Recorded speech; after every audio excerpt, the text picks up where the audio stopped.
Hey guys, this is Jesse Bourne. I'm in the workshop and today we're going to film a video about cove cutting.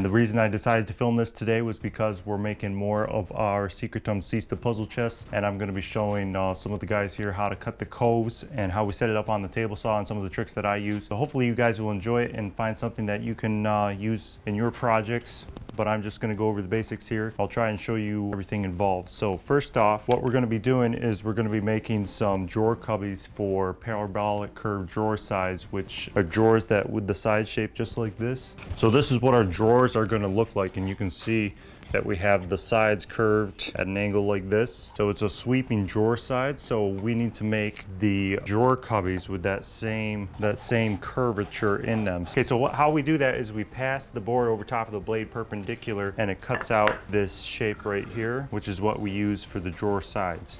Okay, so now a couple tricks I do to set this up is I like to use these magnetic turnbuckles. I think these are called mag switches. I believe that these are 165 pounds, but I get those just off the internet. I special order them and they come in, and when you lock these down, they don't move anywhere. They have a very hard time moving. So that's pretty critical because you want to have everything set up like this. The other way you could do this is to clamp a board across your table saw, but I don't like doing that because you have to move everything here so that you can get your clamps in. But with these turnbuckles, it's very quick to just throw this on and clamp it in place. Now I like to put, sometimes I'll only do one fence across here, but with the extra help today, I just want to make sure that nothing moves out of place, and sometimes it can throw your work around a little bit. So I'm going to put another one right back here so that as this goes across the blade, we don't have any room for error. And so this thing is definitely not going anywhere. And obviously this is a 10-inch blade I have on the table saw, and it will cut a 10-inch radius into my side. But if I want to adjust that a little bit, I just angle these slightly like this,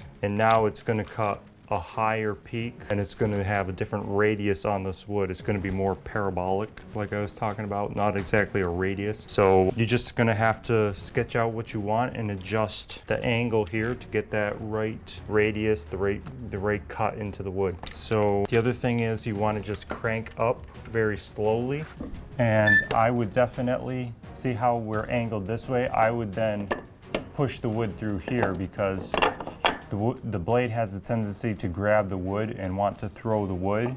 So it would want to push it along here faster than we would need it to go. So I would then start here, start on the downhill and push through the blade. Same with, the router or any other tool. But you only want to crank up just a little bit because these teeth will only cut just a little bit out of the top of the board. If you crank it up the full height that you want, it is actually going to burn the wood because you're trying to cut against the side of the blade when you're pushing this through, and that will just burn your wood and you won't get anywhere. You just got to crank up in like 8-inch increments, and that way you will be able to gradually remove the material that you want to. So we're going to take probably 2, 3, maybe even 4 passes in order to make the shape that we want to, which is the cove cutting method here. Now I know people who will sand off the corners of their blade so that you have a rounded blade, so that as you push this over the top, you won't have a bunch of ridges because it'll be smooth and you won't have to do as much sanding.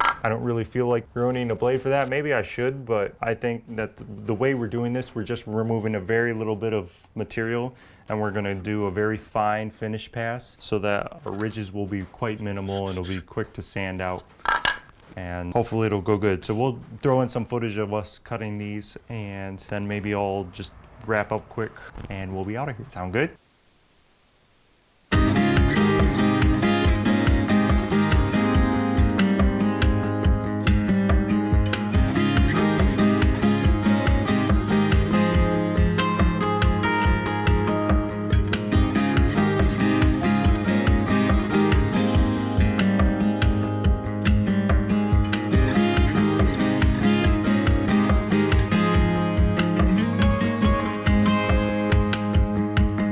Okay, so you guys just saw how we did all that. We're still running these. We're gonna be halfway through.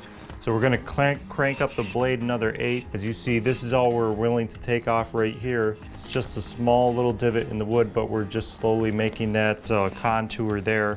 This is after the second pass, so you can see we're making progress. And probably in about 4 passes we'll be done and we'll have that side that we want. Really, it's pretty easy sliding up against here. He wasn't having any trouble getting them through. He was ripping right through them. We're doing good progress here, so everything's going nice. But this is super handy. This technique, like you can make picture frames. I've made picture frames with these deep swooping curves in there, and that makes a really great effect in some different kinds of furniture and stuff. I use it from time to time, and it's looking great on these drawers. So hopefully you guys enjoy. Thanks for watching, and we'll see you later.